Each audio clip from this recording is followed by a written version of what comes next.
Hello guys, good morning. So ಇವತ್ತಿನ ಬೆಳಗ್ಗೆ ತುಂಬಾ ಚೆನ್ನಾಗಿತ್ತು. ಬೆಳಗ್ಗೆ ಎದ್ದ ತಕ್ಷಣ ನನಗೆ ಎವ್ರಿ ಡೇ ನಾನು ಬಿಸಿನೀರು ಕುಡಿತೀನಿ.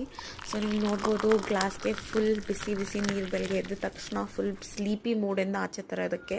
It was very very relaxing and calm. ಈ ಟೈಮ್ ತುಂಬಾ ಕಾಮ್ ಆಗಿರುತ್ತೆ ನನಗೆ. So you can see that I am enjoying it. ಮಧ್ಯಾಹ್ನಕ್ಕೆ ಕೋಸ್ ಪಲ್ಯ ಹಾಗೆ ಚಪಾತಿ ಮಾಡಿದ್ದೆ. ನಾನೇ ಮಾಡಿರೋದ್ರಿಂದ ಸ್ವಲ್ಪ ತೀದಿದೆ, ಡೋಂಟ್ ವರಿ, ಬಟ್ ಅದನ್ನು ಮೈಂಡ್ ಮಾಡಬೇಡಿ.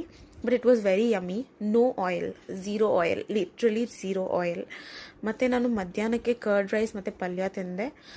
ಈವ್ನಿಂಗಲ್ಲಿ ನನ್ನ ತಮ್ಮ ಸಮೋಸ ಮತ್ತು ಟೀ ತಂದಿದ್ದ. ಟೀ ತುಂಬಾ ಜಾಸ್ತಿ ಸ್ವೀಟ್ ಇತ್ತು, ಸೊ ನಾನು ಟೀ ಜಾಸ್ತಿ ಕುಡ್ದಿಲ್ಲ. But samosa was very yummy. ನಾನು ಯೂಶ್ವಲಿ ಸಮೋಸ ಪ್ರಿಫರ್ ಮಾಡಲ್ಲ, ಬಟ್ ಇವತ್ತು ತಿನ್ಬೇಕನ್ನಿಸ್ತು. ತಗೊಂಡು ಬಂದಿದ್ದಲ್ವ, ಹೆಂಗೂ ತಿನ್ನೋಣ, ಟೇಸ್ಟ್ ಮಾಡೋಣ, ತುಂಬ ದಿವಸ ಆಗಿತ್ತಂತ. Feeling was